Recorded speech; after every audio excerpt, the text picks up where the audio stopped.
guys. Woo! Thank you for coming. So good to see everybody here. We are so excited. Obviously, we are here to celebrate the birth of Treat Yourself. So congrats to Jess. I'm Lauren Magenta from Spoon University, and here with my good friend Lucie Fink. Hey guys, I'm Lucie. I work at Refinery29. I actually know Lauren from Refinery29, where she worked before she moved to Spoon. And Jess and I actually became friends on Instagram before we became friends. We met on the internet. IRL. Yeah, we're totally internet friends. And then I introduced Lauren and Jess to one another, but of course they both already knew each other from Instagram too. Some casual so stalking. We're sort of Instagram friends, sort of real life friends. But I'm like really real life friends. Yeah, we're like by now real life friends. We've had dinner and stuff. But before that, it was like purely Instagram, yes. Which is why we're here today to talk about the amazing world of social media. And Lauren's now going to tell us how we're going to run this panel. So it's 2017, and we wanted to do the panel a little differently. So we all sent Estelle, Jess's publicist, 5 questions. Shout out to Estelle. Where's Estelle? Hi. We all emailed her 5 questions in private. So questions that we would want to answer and that we thought that it would be informative for you guys, but also us, to hear our friends answer. So they are all in a magic wizard hat that we're going to pass to Jess. And one at a time, take out questions and kind of have just like an open chat. And then at the end of the panel, open it up for you guys. So we hope that we can answer questions, or Jess can answer questions about the process, and have a really bomb-ass night. There's no cute way to hold a wizard hat. So. Like just like that. Yeah, That's good. Sorry. But before we start, of course, all of you guys are here because everyone follows Jess, Mr. Crisp, on Instagram. And as you all know, with her book launch, I mean, she's been written up in tons of publications. She's been in the Wall Street Journal. She's been on Refinery29. Not that I'm taking credit for it, but I'm very proud that she's been on Refinery. And of course, this morning we all saw that she was on the Today Show with the whole cast. And before we dive into this question, I kind of just want Jess to tell us like how this feels, because we haven't written books. So can you just talk about what's going on? Yeah, so this is all pretty surreal. I watched the Today Show at home, and being on inside the TV was really, really cool. And seeing all of you here is really the craziest thing. I'm awed by how many of you showed up, and it's just such an amazing testament to the people in my life and the community on Instagram to see so many people here. So thank you. Couldn't do any of this without you. We love you. Are we going into the wizard hat now? I think it's The time. sorting hat. Okay, first question from the wizard hat. By the way, the wizard hat is a project in the book, if you want to make one just like this, by the book. Okay, so I'm going to ask the first question from the hat. This is stressing me out. Gryffindor. I don't even remember my questions. Okay. Of course, it's a question that I wrote. Can I switch? Hold on. Yeah. There are no rules here. Another question I wrote, you guys. Okay, but I think it's a good question for both of you. Because I wrote it. Did you always know you wanted to do this? And by this, I mean what you're both doing at this moment. No, I didn't. I actually went to college freshman year. I was a neuroscience major, and I was pre-med, and I was going to be a doctor. And I switched into the creative writing field because I knew I wanted to do something in media, and creative writing was the major I chose because my university didn't have any other sort of media major.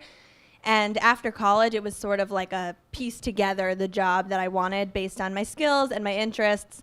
Totally did not even know that what I'm doing now was going to be a job, which it wasn't a year ago, and now here it is. So changing with the times, changing with the digital media, but definitely did not know that this is where I was going to end up. How about you, Laura? I have to tell the story that I always tell and always write in my Instagram posts. But when I was in middle school, I was like freaking out because I was like, what am I going to do with my life? And my dad was like, it's midnight, go to bed. Like, you're 12. And I couldn't figure it out. But something my mom would always say is like, as long as you follow what you really, really like and you're passionate about what you do, like jobs will exist and jobs will come. Are you thirsty? A lot of Rice Krispies today? Yeah. So I think I kind of did that. Like out of college, my first job was Martha Stewart, which I was doing like content swaps. Like I wasn't playing with food like I am now, but it's just being part of the world that I wanted to be part of, which is food. But no, I didn't know Instagram was even going to be a thing. What about you? Did you know you'd write a book? Definitely. Well, I had always hoped that I'd write a book, and I had always hoped that the book that I wrote, this is really weird, but I'd always hoped that the book that I wrote would be pink. Ooh. I think that a lot of pink books are kind of dismissed and not taken seriously, and even though this is a really fun book, I think it is serious, and I think it's important to you guys. But no, I did not always know that I was going to be a food artist. I actually can't cook. Rice Krispies treats are the only thing I know how to make still. And I never could have imagined that I would be doing something that involved food or even doing anything besides what I was doing for 7 years out of college, which was working in fashion. So this all happened to me kind of as a huge surprise, but I think I couldn't be luckier that it brought me to where I am now. Next question. That was a good first question. Yeah, that was good. So good the job, answer me. is no. None of us knew. No. But follow what you I love. keep getting the same question. Hold on. You like shuffle them in your hand. They're all. Oh, God. Ooh, this is good. What's the secret to being successful on Instagram? Lucie, you 100% wrote that. I told you I don't remember my questions.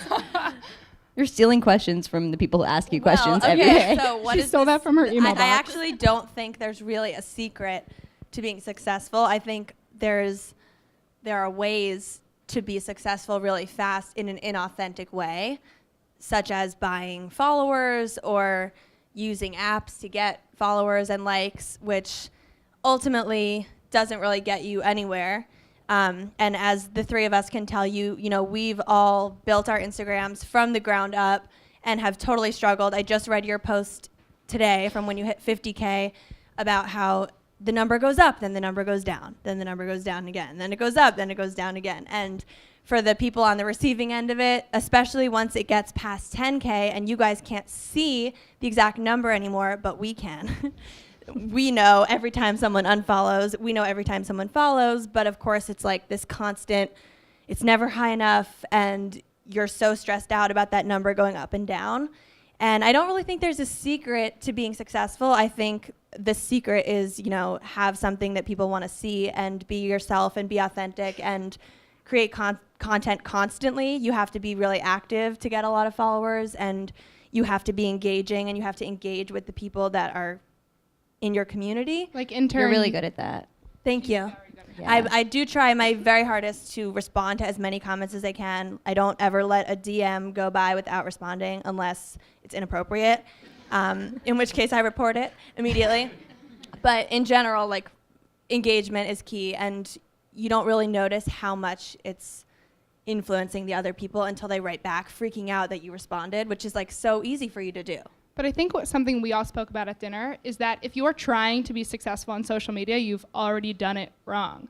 Like, the point is finding something you really care about and you want to make content about. That's like actually where it starts, because then in turn it's like, I really care about donuts, and it's like genuinely care. And it's like, so every post isn't just like, oh my God, look at this sprinkle donut. It's like, this is so beautiful and I love the glaze, and I talk about that. So it's like, I am passionate and you are passionate and you are passionate. So like, exude passion.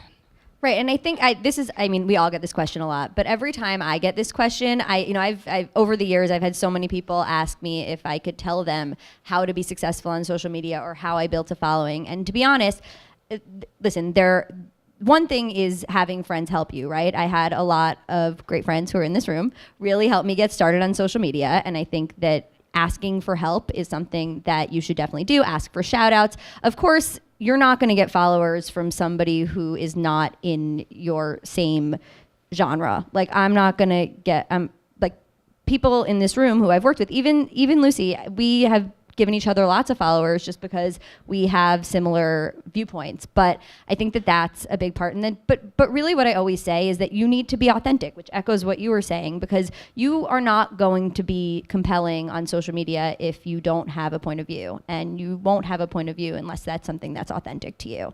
And a lot of people are trying to sort of strategize ways to grow followers, and that's valid, but I think the people who really grow followings are people who are posting about something that's meaningful to them and authentic to them. I also think a lot of people these days, because you can sort of just get Insta famous from looking great and posting a lot of beach photos, I think a lot of people just want to become an influencer, and it's like this random term that means you get free stuff and a lot of attention. And I think I cannot tell you how many times someone has asked me, like, how do I want to be an influencer? What do I do? And it's just so funny to me because it's like nobody that I know that is currently an influencer aspired to be an influencer. They aspired to be whatever they were. Lauren aspires to do food photography and food videos. Jess aspires to create Krispies, and people just happen to love their content. We aim and really who they high. are. And they've gotten to where they are not because they wanted to be influential, but because they were good at something and then became influential for that. Lauren's picking the next question. I'm picking the next one. Oh, this was mine. Okay, and I'm excited. This is good. Do you feel as though social media brings out a different part of your personality? i.e., like, do you have a Beyonce second personality that is stronger because of social media? Okay, that's a good question. I do. I think that somehow I developed this persona on Mr. Crisp that's become over time really earnest.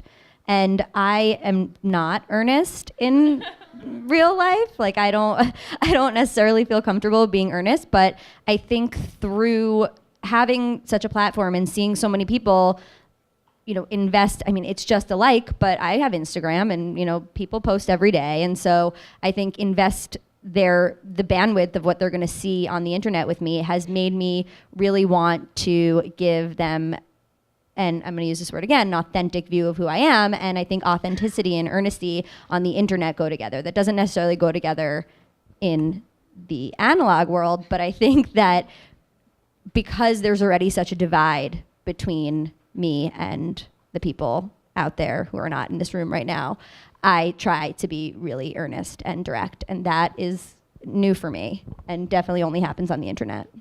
And I have a question for Lucie, because Lucie and I worked on a series, which she still does at Refinery, called Try Living with Lucie, which is a video series where she does 5-day challenges, and it's like totally her, like giving her all into whatever the challenge is each week. And that's like a lot of you, you're bringing them into your apartment and your bedroom. And do you think it's like the same, Lucie, or is there that separation? I think in general, personality-wise, I am not an actress, so I can't really pretend if I wanted to put on a personality, I probably wouldn't be good at it. So I like to think that whoever you're seeing in the videos is who I actually am. If I were to run into someone on the street, I actually am happy and bubbly. I'm not a grouch. But at the same time, especially on my social media, it is something that I have to admit is a curated space where I am always putting out my most happy posts and my most happy personality and the vibrancy that I would like to associate with me. Because at the end of the day, this social media that people are seeing is not just a fun place for me to post photos, but it's my brand, and it's the platform that I'm gonna grow the rest of my life on as a personality. So I know a lot of people that use social media as a place to kind of talk about their darkest moments and their darkest secrets, and that's their prerogative. That's what makes the social media world go around, is that you have people that are getting really deep about personal life problems and mental illness and things that are really near and dear to them. And I think that's amazing. And I have so many friends that do that. I choose to keep my real personal life out of social media and keep what's going on there like a very positive, happy space. And something like a perfect example of this is my relationship. My boyfriend is in the front row here. I'm sorry, I'm about to embarrass you. But Refinery29 is a very vocal space when it comes to talking about life and sex and relationships. And even if I felt comfortable getting on camera and describing my sex life, that is an invasion of someone else's privacy. If I'm talking about my sex life, I'm talking about his sex life. And who's to say that he wants his sex life on camera? So that's where I kind of keep the distinction separately. And if anyone follows Refinery, you know, they don't shy away from talking about sex, but anyone there who knows me knows that as a host, that's not my thing. Laura? Answer your own question.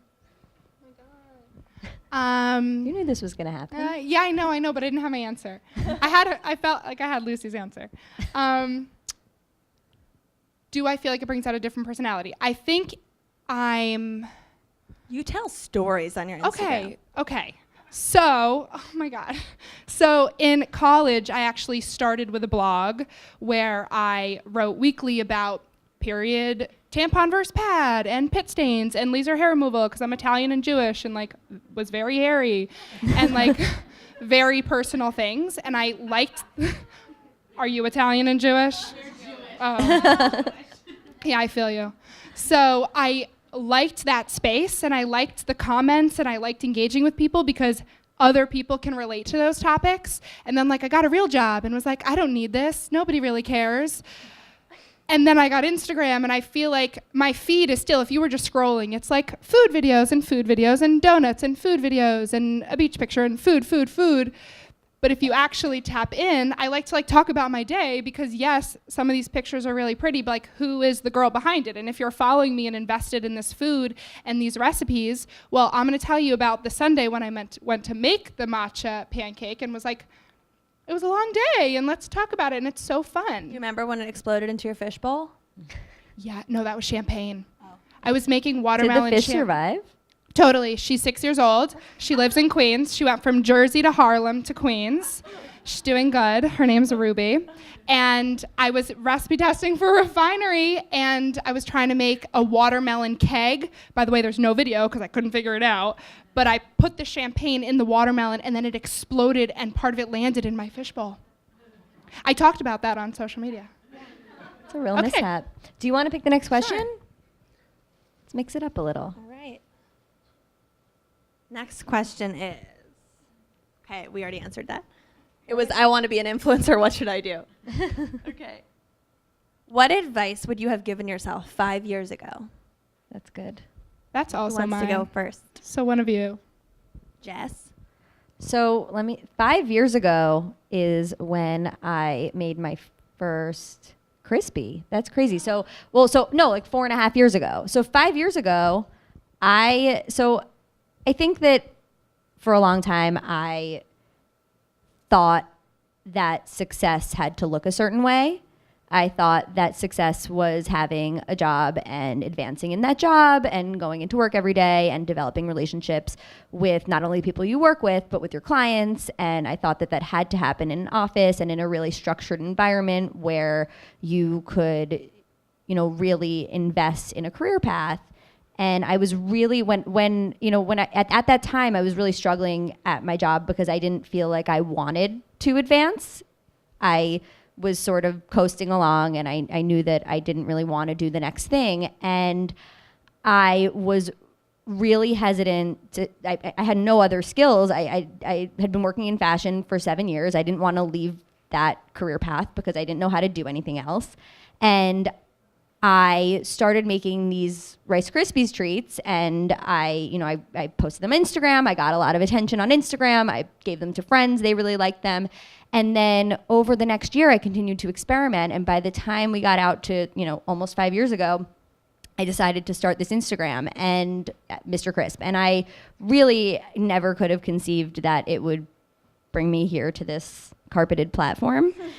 But I think that the advice I would have given myself at that time is like, don't worry, like no career mistake. I mean, that's not true, but if you make a career mistake, you can usually bounce back, and don't be afraid to go pursue something just because you're scared that it doesn't fit within the structure of what you consider to be success. So that would be the advice that I'd give myself 5 years ago. I think I would probably tell myself to calm down a little bit. I was like one of those people that was just super stressed when it came to getting a job after college, and I had these blinders on, like I don't want an internship, I only want a job. and it wound up being fine. I mean, I took a role that was more closely associated with an internship as a production assistant, which then led to being an associate producer. I was at Ogilvy and Mather right out of college. But in college, I was just like, I didn't really allow myself to take time to just see what happens and see how the industry changes and what jobs are available by the time I graduate. I remember when I first started at Refinery, it was actually like the day that Refinery29 got a button on Snapchat Discover. And I remember like, I thought it was so weird that we had this room of people at Refinery that worked. It was about 7 people that worked in this room that had the little Snapchat logo on it. And I was like, how weird is it that these people, now their job title is Snapchat at Refinery. And 2 months ago, no one knew what the word Snapchat was. And now it's someone's job to just program content for this one app. And it really just amazed me how kind of overnight these platforms spring up and all of a sudden there's enough money to sustain someone's living by having them create content for it. And you just never know what's going to come up. And I was really stressed about finding the right job and finding the best thing and asking as many people as I could for advice when really I probably should have just taken a deep breath, finished college, enjoyed college at the end and not stressed out as much. I like my whole senior year, I had trouble sleeping. And actually, like, the day I got the job was when I was able to sleep. So it was totally my fault. And if I had just had someone telling me to calm down, it would all happen in due time. That would have been nice.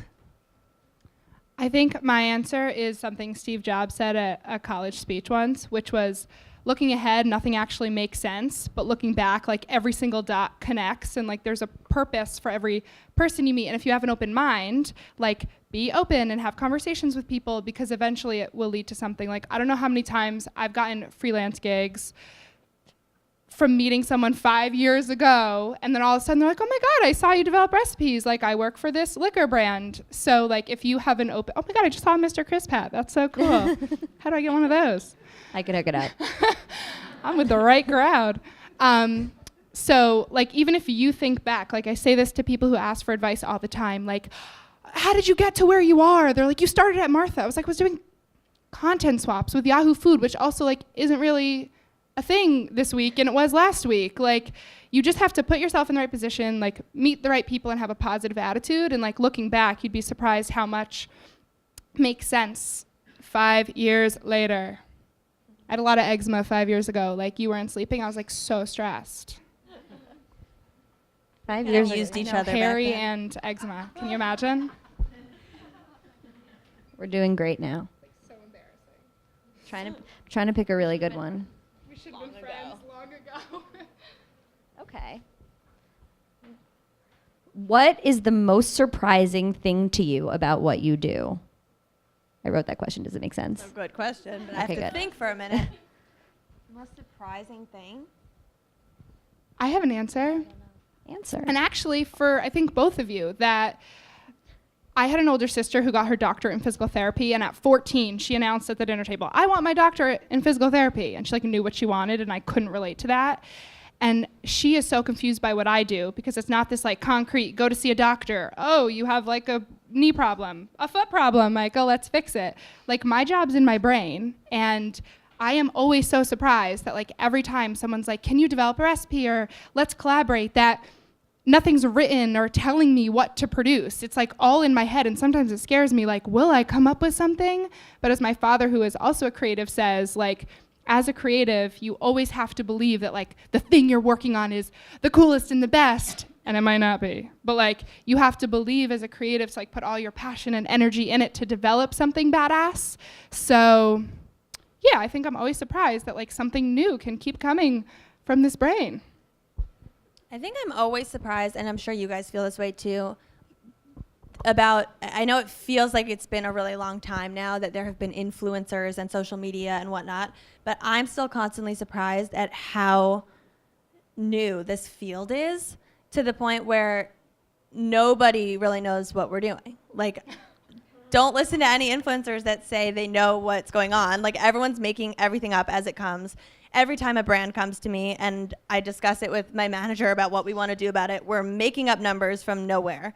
There's not a book that says, how much you could charge based on your following, because of course people have fake followers, so it's not all about followers. You have to look at engagement. You have to think about if they want you to shoot a video, you have to think about where the video is going to live. How long do they want to use it for? Do they want the ability to use the video on television? Well, that costs additional money, but no one really knows how much. So I'm constantly surprised at how we're sort of like building this field for the future people to come down this road, if it still is a road.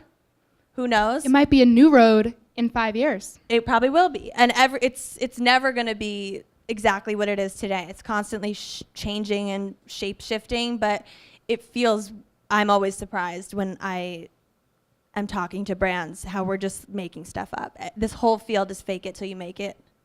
We're still faking it. That was a question I wrote, and the answer I was going to give is the one Lucie just gave, so let's move on. Because I'll talk We're a all lot. frauds. You should probably get out of here. Yeah. The ending was like pretty dark, Luce. How do you handle staying authentic to yourself while still allowing brands to pay for your sponsored posts?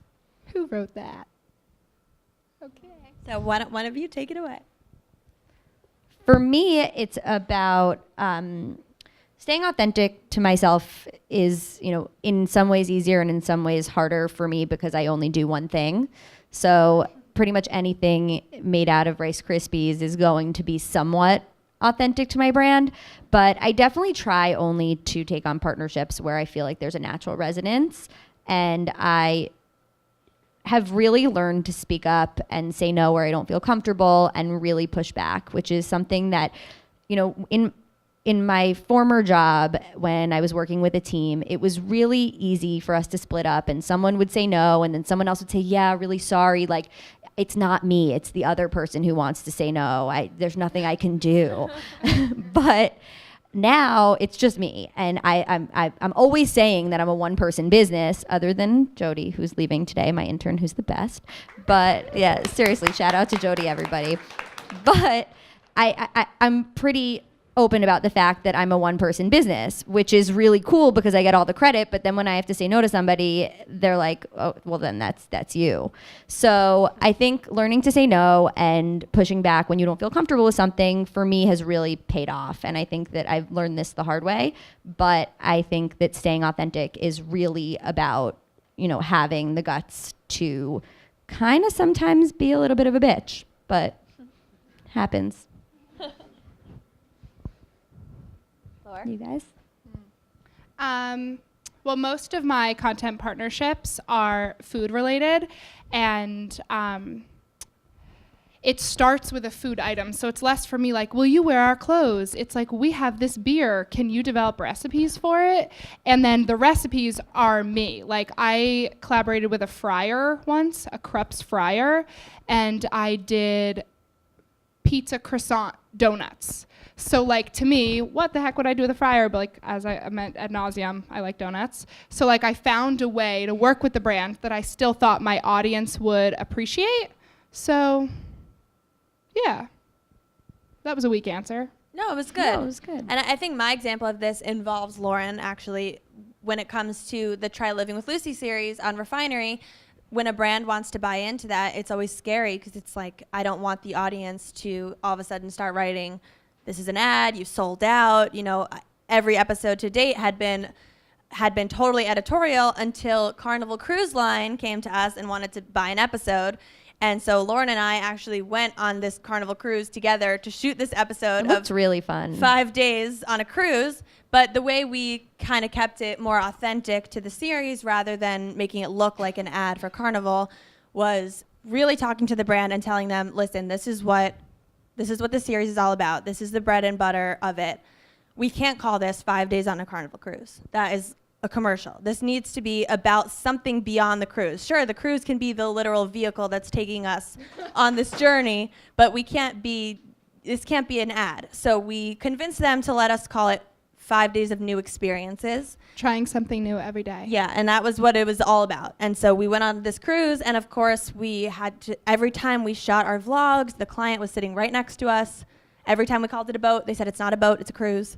And every time we said Carnival, they said it's not Carnival, it's Carnival Cruise Line. And of course, we had to listen to all the branded stuff and make sure we were using their language and saying it how they wanted us to say it and showing the parts of the boat and holding the cups they wanted us to hold. They needed us to hold cruise cup. And we, of course, did that. But at the end of the day, the video went up and it looked like any other episode of Try Living with Lucie. It just happened to have been paid for. And the comments that we got on that were exactly what we wanted to hear. I want to go on a cruise with my best friend. Yeah, they were like, there were comments being like, I thought this was going to look like an ad, but this just looks like fun. And we were like, wow, great. So that's what I strive for if I'm working with a brand. Of course, step one is like never work with a brand that you don't actually believe in or wouldn't have fun with. I'm a cruise person through and through. I know Lauren's not, but I kind of got her by the end. No, it's just my first cruise. I had just never been on a cruise, so I was new. And she part of the loves it now. episode. But like you have to like the brand for starters, otherwise that will come across. And then trying to fit it into your format, whatever that is. If it's a Crispy, if it's a food video, or if it's a challenge video, like make it authentic to what your audience is used to seeing, and people won't think it looks like an ad. That was a good question. How long have we been up here? How many more questions do we have time to answer? Maybe one we more have time for question. one more question. It better be a really good one. Oh my God, I hope it's Should I just pull out a few and pick my favorite? Good idea. Yeah, that's what's happening. Okay. She doesn't like that one. no, this is a fun one. What is the question you're asked most often? And then I'm going to add, and can you answer it?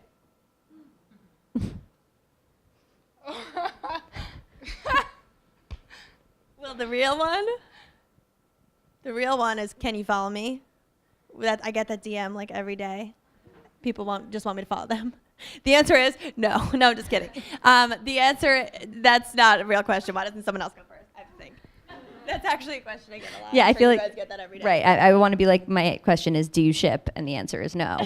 But These are like none of my questions. no, the question I get asked the most, and I was recently at an event where I was standing there and people were moving through, and people would hear me answer this question and then ask it to me again. So I would have to tell the entire story. But the question is, how'd you get started doing this? I am asked that almost every day. That and why Mr. not Miss? So I'll answer both. So yeah, no, everybody, it's a valid question. I'll answer that first because it's a short answer. Mr. Crisp is the name of the villain in the movie Sister Act 2.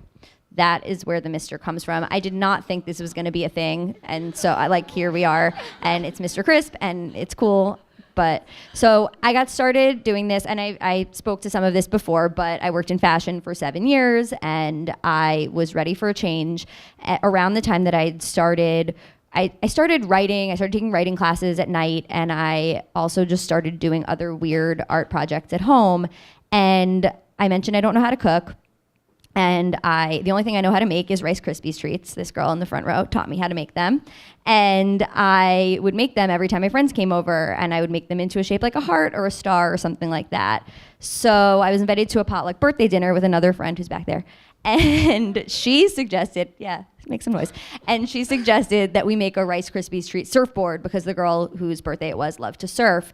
And I Googled Rice Krispies treat surfboard because I'm a millennial, and that's what millennials do. We Google everything. And there was a recipe on the internet for a Rice Krispies treat surfboard, which is really random now looking back.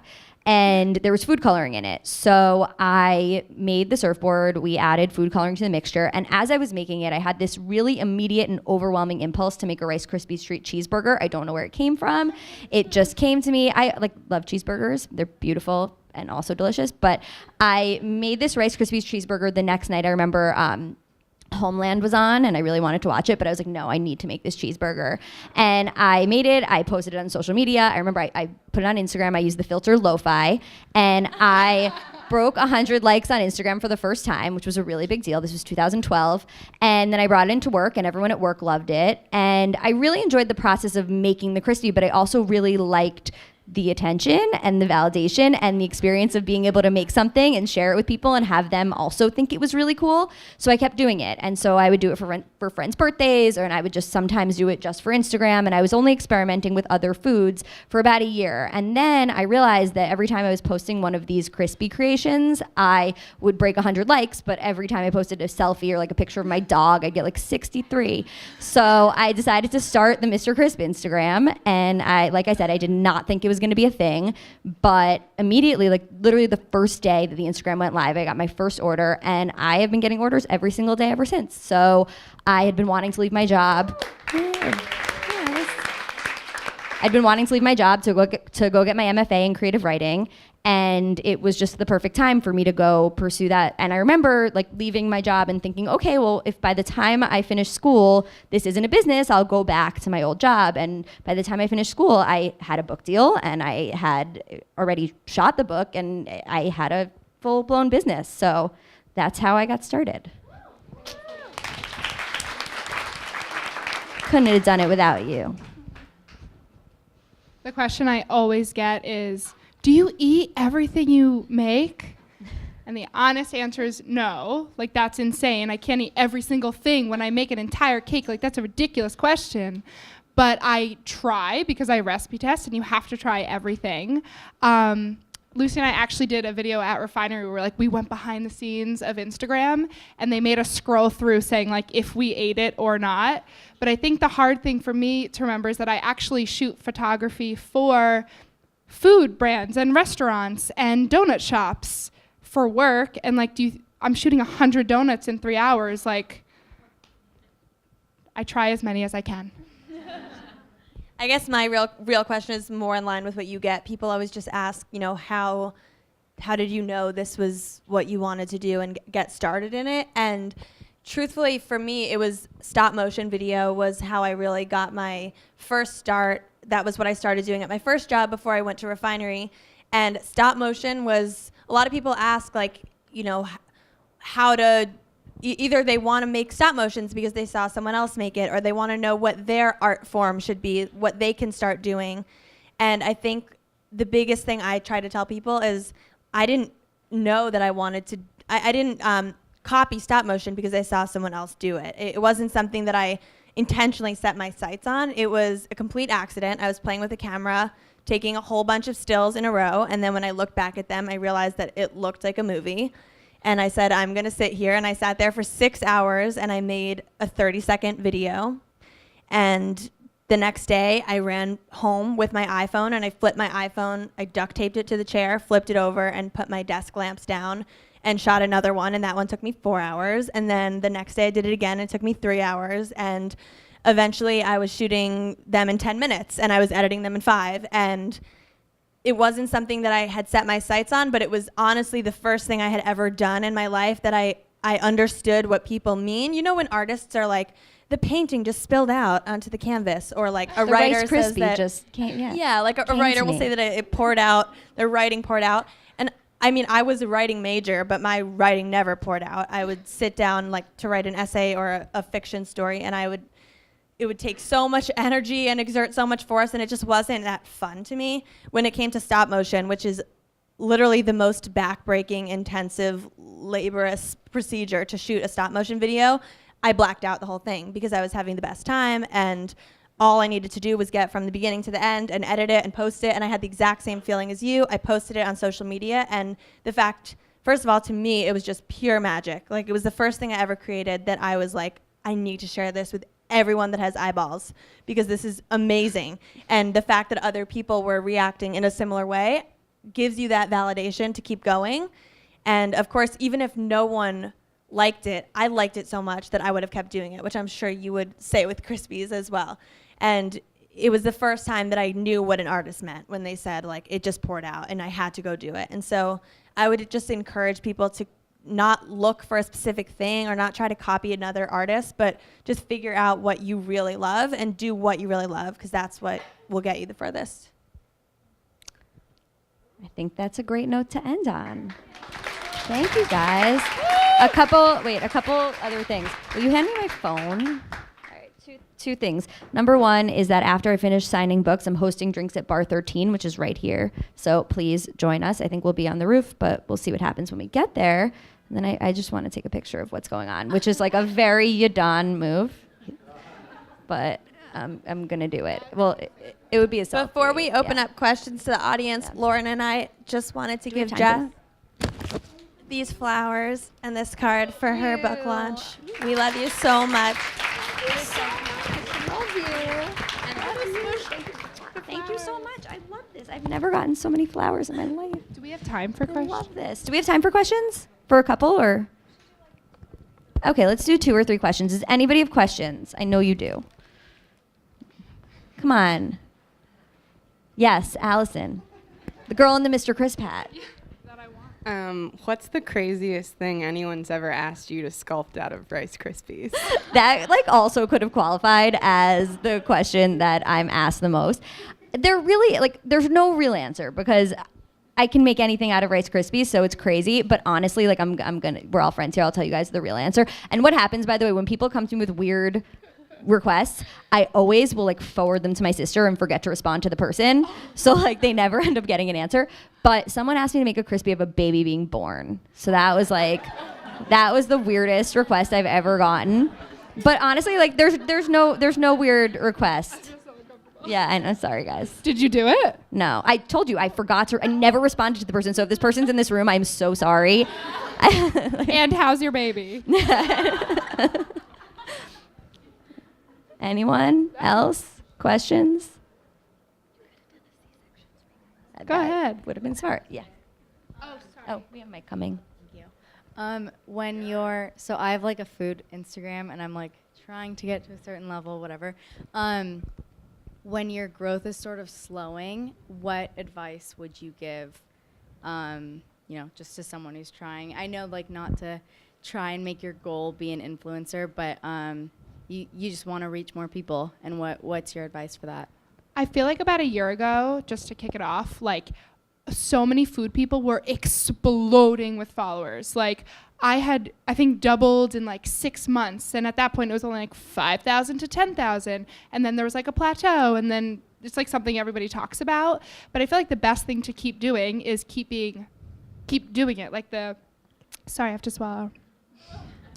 The best thing to do is to like be consistent. Like if you're doing it because you want to get to a certain level, like it's not going to happen. But if every day you wake up and whatever your food is, if it's healthy breakfast bowls or crazy desserts or Rice Krispie shapes, like keep doing it every day because the right audience will grow and keep engaging with them. As Lucie said, like the passion will be there and people will share, and that's my advice. Yeah, for me, I think the answer to that question is just to keep creating engaging content. I think that there have been times that I have been bleeding followers, like just every single day losing followers. It's sliding down, and it feels really bad. But number one, don't take it personally because like, some people are always like, oh, like they're just bots. Maybe. But also like, I'm posting something that's sort of similar every day. So, but I think keep creating engaging content and people will continue to find you. There was one more question. Oh, Lucie, do you have anything additional to say? Definitely just keep, engaging. Go to the hashtags that you use most frequently and find other people that are using them, and don't just like paste the same answer on everyone's post, but like write something about how you feel and engage with them and follow other people that you actually want to follow, not just to unfollow them. I know a lot of people just follow and then unfollow, but follow people that you like actually care about. And if you feel like you're plateauing, maybe it's time to either mix up the content that you're creating and start like a new series on your account. Every Tuesday you post a Taco Tuesday or whatever, something that's authentic to you, and maybe start reaching out to publications to get some press. And like if you get enough press, like she does, she went up today from the Today Show. Yeah, Yeah. I did. Cool. All right, last call for questions. There was. Yes.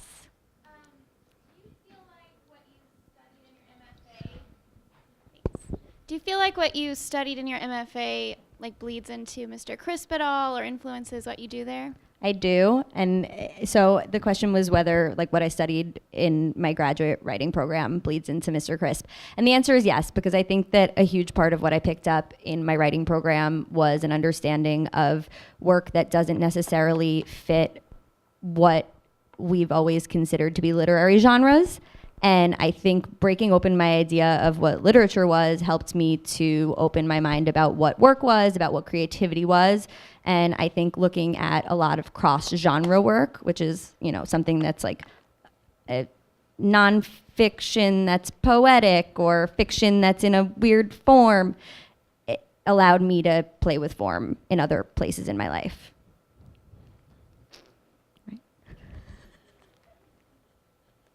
Okay, I think unless anybody is dying to ask a question, we're gonna get down from here. Thank you all. Thank you, Lucie and Lauren. Thank you. Thank you.